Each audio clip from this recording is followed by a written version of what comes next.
Computer, initialize holosuite.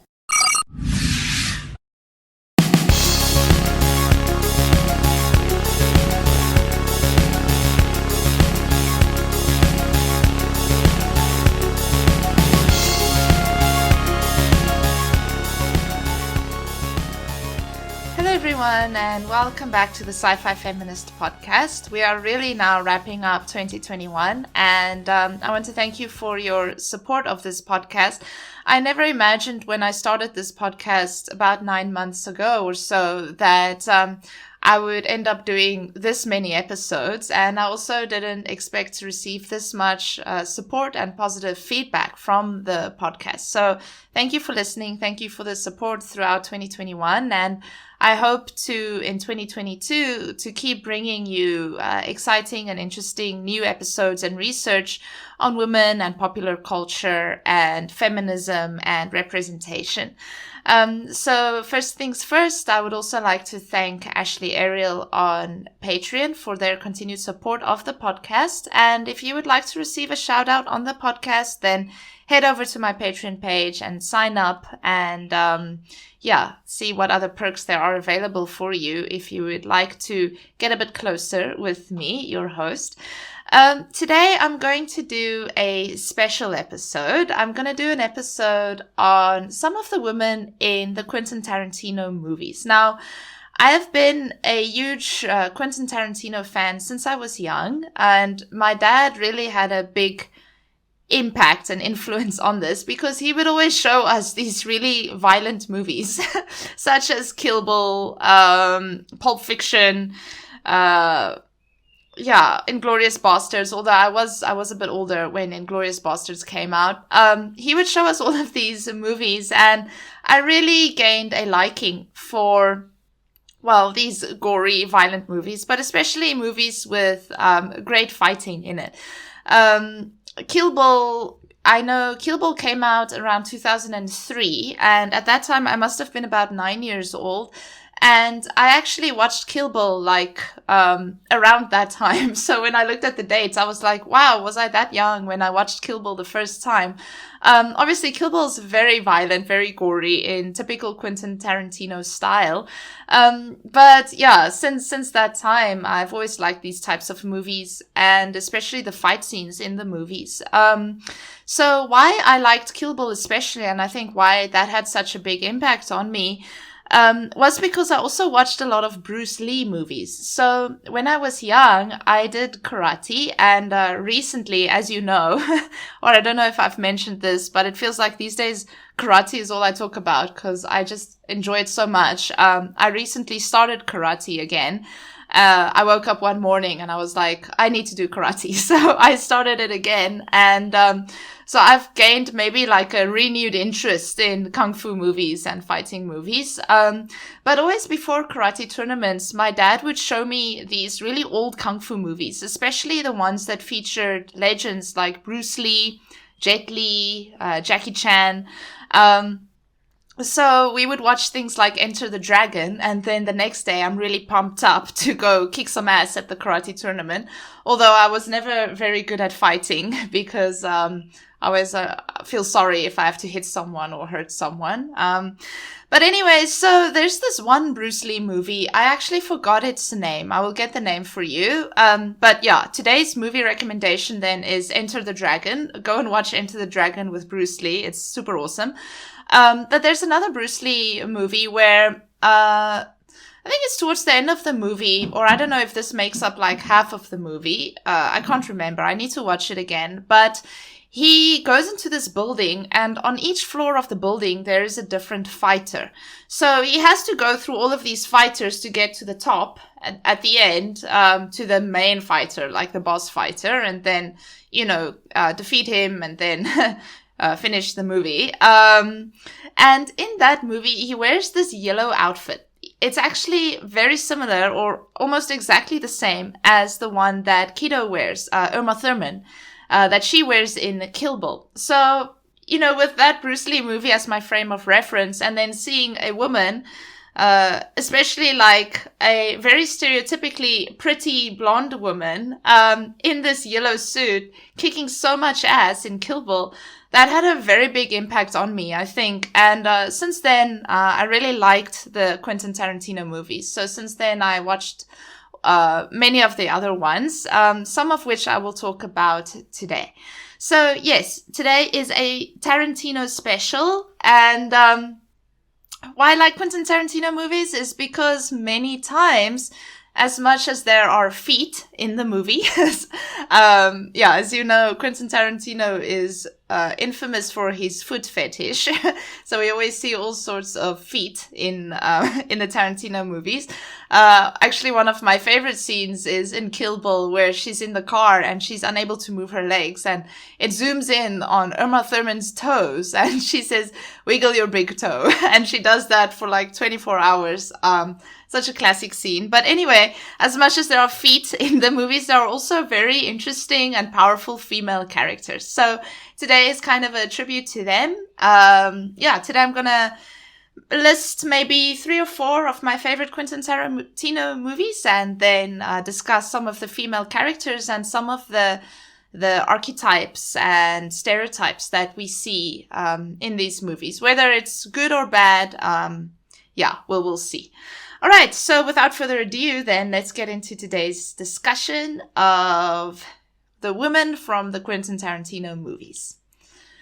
All right, so the first one I'm going to talk about then is Kill Bill, because I think, it's such a seminal film, and I'm going to watch it. It's on my holiday watching list, actually. Every year I do an annual rewatching of the Lord of the Rings trilogy and also the Alien quadrilogy, the 4 Alien movies. And this year, Kill Bill is going to be added to that list. Another movie I also rewatch every year is Carol.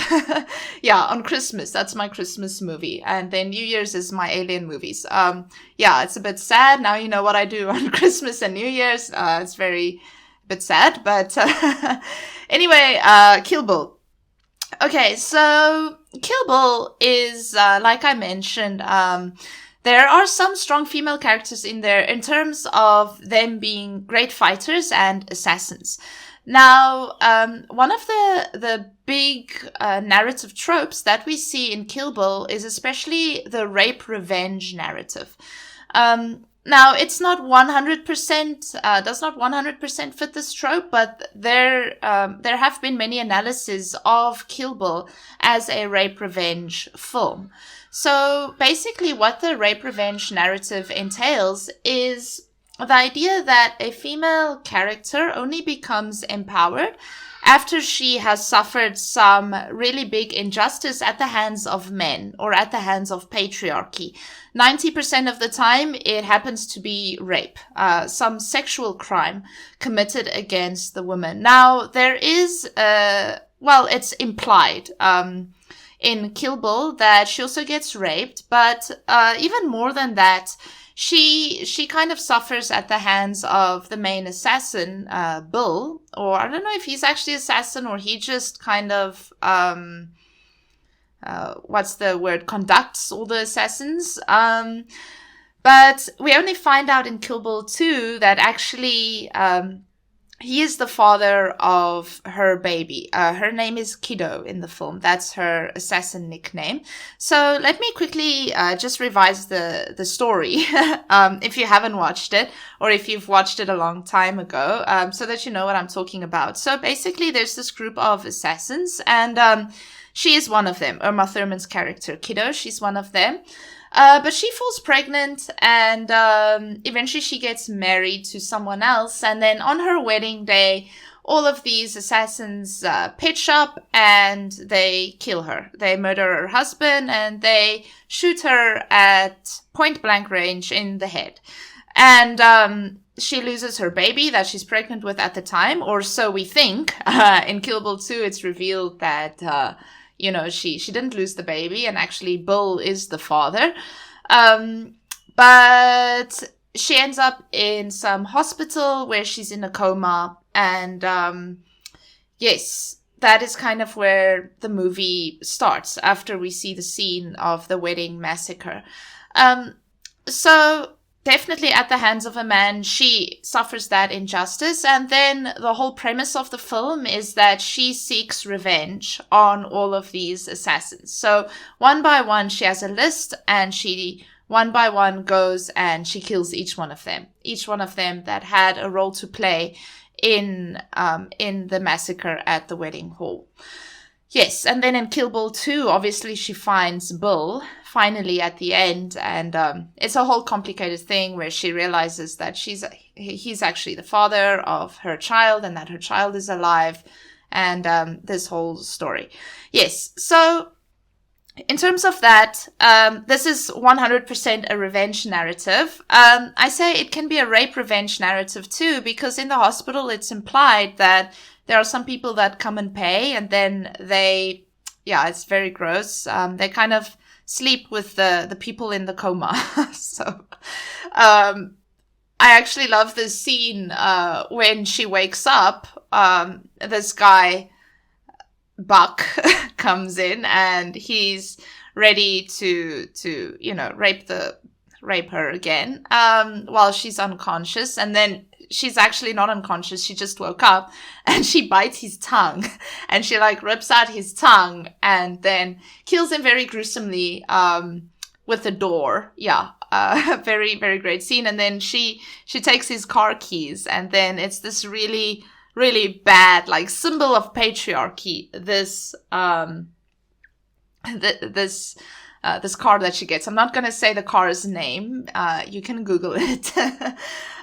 Yes, so this is a rape revenge narrative. And this narrative arc, or this character arc, has been criticized by some theorists because it implies that women only become empowered after they have suffered some terrible injustice at the hands of patriarchy or at the hands of men, and then seek revenge and become empowered through the revenge and through the violence. I think there are more aspects to her than only this, though, but we see this in other movies too. The other day I watched 300, Rise of the Empire. It's the second 300 movie with Eva Green, and that is also a clear and stereotypical rape revenge narrative. We have this woman who is the leader of the general's army. Not the general's army, she is the general of the king's army. Really, really powerful female character. But then when we see her backstory, we see that, she was raped as a child, or as a young girl, as a teenager, and then she sought revenge on her killers, and that's how she became empowered, and how she ended up having this position of authority. So, positive and negative things about this character arc. Many people would argue, why do female characters need to be raped first? Or why do they need to have something terrible done to them by men specifically before they can actually become empowered? Is that a prerequisite? Why is that always the case? So that is why this narrative has been criticized a little bit. But like I say, Kiddo, Uma Thurman's character, she was an assassin even before this whole thing happened. So we could argue that she was empowered before, but she kind of, when she gets married, it's implied that she leaves that assassin's life behind. She becomes domesticated, and of course she becomes pregnant, which will make her a mother. And if you've listened to previous episodes, motherhood has a lot of bad connotations for feminism. Once all of that is taken away from her, then she becomes this empowered female character again through seeking revenge. So, yes, that is the story with Kill Bill. But what I do love is that they actually used a very stereotypically blonde and beautiful actress for this role. Usually, we always criticize these Western beauty ideals, but what this also does is it subverts stereotypes about this specific type of woman. There are unfortunately stereotypes that women with Uma Thurman's looks especially, they're blonde, they're just pretty, they're not very smart, these are all negative stereotypes regarding blonde and beautiful women specifically. And I think she definitely subverts all of those stereotypes. You know, she is beautiful, but she's unbelievably tough. She goes through many, many things. She never actually uses her beauty to gain anything. She really just uses her sheer willpower and her mind that is set on revenge to actually get things done. And she has great fighting skill too. She trains for a long time with this sensei in the mountains. She becomes rock hard, super tough, solid, and she demands a sword. I love that scene where she's like, I didn't say sell me. I said, give me, give me the sword. I'm not buying it. You need to give it to me. And she goes and seeks revenge. Another thing that this movie unfortunately also does is it pits women against each other. Although, you know, this is forgive the pun, it's a double-edged sword because, you know, on the one hand, we see many powerful female assassins, you know, female characters, female fighters. But what it also does is, the first person that she goes to kill is the black lady. I forgot that assassin's name, and her daughter is there. And then she actually kills her in front of her daughter. And these two women, they're fighting each other in the kitchen with all these household appliances. I guess it's a kind of a satire on, you know, we have this, what seems like a very domesticated woman, and then she has like a gun in the cereal, and she's a great fighter. And then, of course, there's a whole thing like vengeance upon vengeance. You know, she kills the woman in front of her daughter, and she tells the daughter, you can come for me one day and avenge your mother. So it's the whole deal of violence begets violence too. And we see these female fighters all pitted against each other, and all actually dying quite gruesomely. There's the one scene where she cuts off the secretary's arm, and it's just like blood spilling everywhere. And also the scene where she fights Lucy Liu right at the end. She chops right through her head, and it's very gruesome. And, you know, we see these female bodies mutilated, but it's interestingly done by another female. So many things happening in Kill Bill. But yeah, so as not to make this discussion too long, I'm going to move on from Kill Bill. There are some academic papers on it. You can search it. People have written some very interesting things on Kill Bill because there's so many layers to what we see in the movie. Right. So another one of my favorite Quentin Tarantino movies that must be mentioned is Death Proof. Now, Death Proof is a slasher film. I think it's one of the lesser-known Tarantino movies. I'm not sure. But I saw it as a teenager. I remember clearly I was with one of my very close friends at that time, and she really loved horror movies, and especially Quentin Tarantino movies. And my dad had this box of DVDs that he borrowed from a friend. So we were going through all of these DVDs. It was a holiday time, around December time, I think. And we picked this one, and we're like, okay, looks interesting, you know. And then we started watching it, and the movie starts off a bit slowly. You know, we have these 4 stereotypically beautiful girls on a holiday trip, you know, road trip. And they wear these like small outfits, and emphasis is placed on their bodies and everything. And in the beginning, I was like, okay, what are we watching, you know? And then there's a lot of like random conversations in the film where I'm not sure exactly what's going on, and you can't really hear them speaking clearly, but I think that's part of Tarantino's cinematography. And then the movie kind of builds up. There is this guy that has this car that is death proof. It's a stunt car, and basically you can't die if you're in that car because it's so well reinforced. So it's a death proof car. I'm making quotation marks with my hands. It's a death-proof car. So we're like, okay, it's a serial killer, 4 beautiful girls. We know exactly what's going to happen here. He's going to kill them with this car, and that's going to be the end of the movie. So anyway, we kept watching it.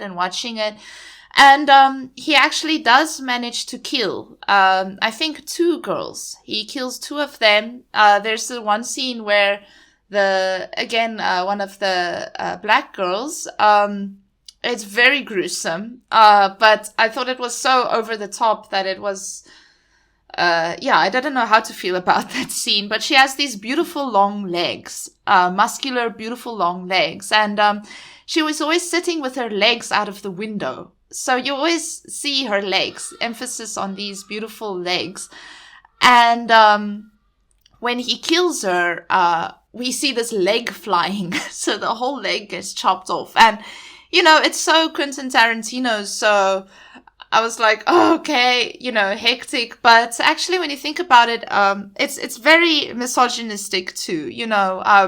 The symbol of beauty, her legs, and the thing that we always see emphasized, and that's her pride, it just kind of becomes this piece of meat in the end. And I think it says a lot about women as objects, all those types of things. But knowing that it's a Quentin Tarantino movie, we can assume that, this was obviously done intentionally by the director.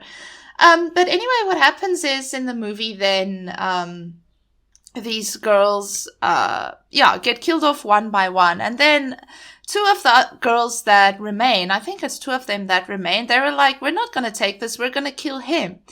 And there is this beautiful, elaborate car chase, at the end of the movie, and they actually end up killing the killer. And it was such a nice turn of events, such a nice twist. And actually, I think now that I'm talking about it, I should add Death Proof, Death Proof to my list of holiday watching, because it's such a wonderful movie. At the end, the 2 girls get revenge on the killer, and they actually kill him by his own means. They kill him with a car, in a car. So the trope that this falls into is the final girl trope. Now, if you've listened to previous episodes, you will know that I've also discussed Alien and Ellen Ripley as a final girl.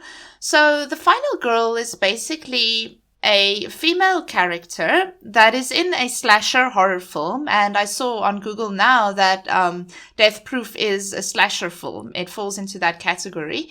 So basically, the final girl is the only survivor in a horror film that is usually a girl.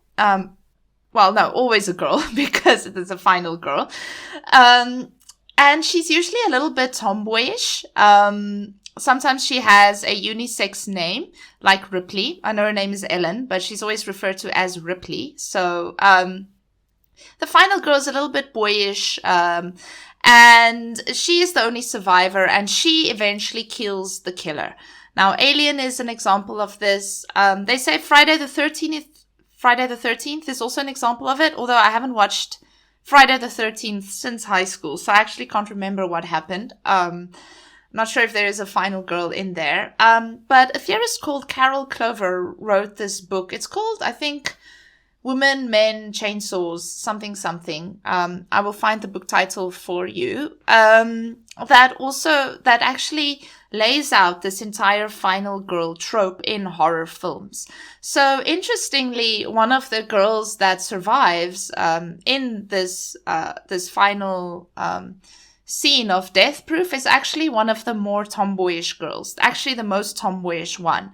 So we don't have a final girl, but we have final girls, 2 final girls in this movie. But yes, the final girl is a potentially feminist trope, because, she doesn't really conform to beauty standards, and she doesn't really, she's not as sexualized as the other ones, and she bests the killer at the end. So that is the trope that we see in Death Proof, another feminist trope, possibly feminist trope in a Quentin Tarantino movie. So the final character I would like to draw attention to is from Inglorious Basters. Her name is Shoshanna.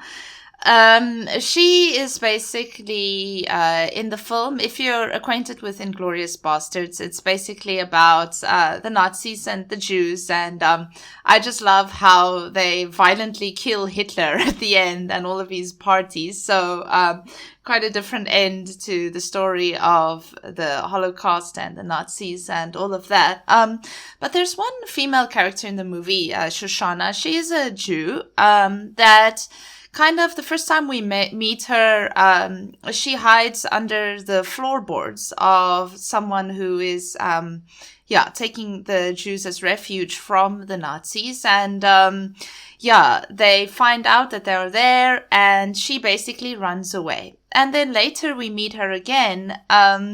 She basically is the owner of a movie theater. And this movie theater, it eventually becomes the place where there's this big show-off between the Nazis and the Inglorious Bastards that kill the Nazis.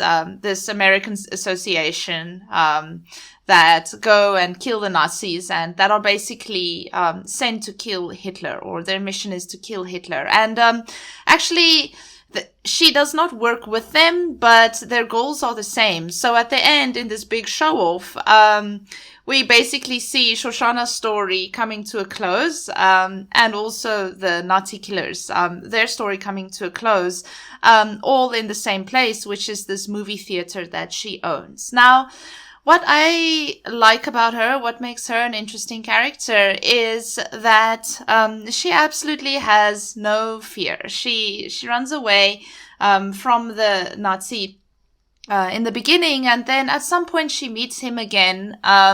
He doesn't know it's her. It's this scene with the apple strudel. That's like the most delicious apple strudel I've ever seen in a movie.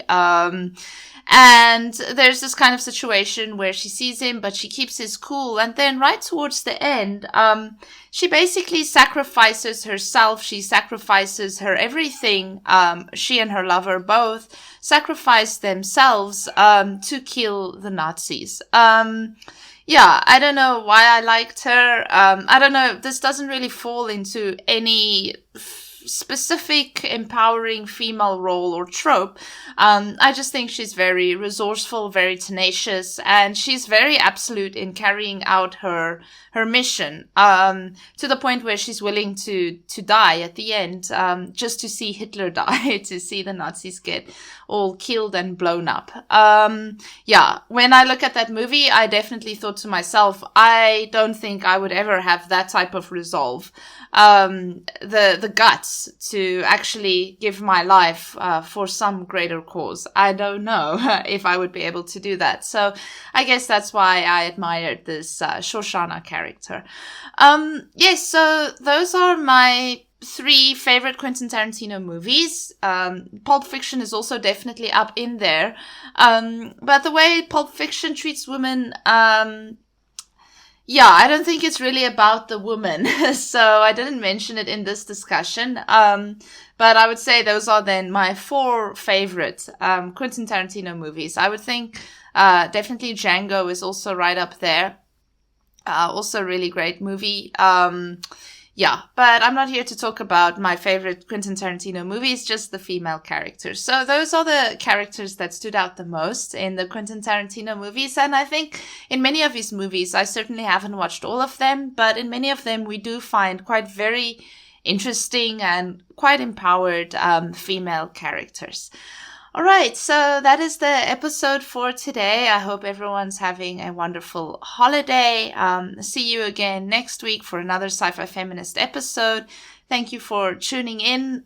Just a reminder, I have some cool merch up on my t-shirt stores. I've uploaded some more designs, so you can head over there, have a look, see what there is to buy.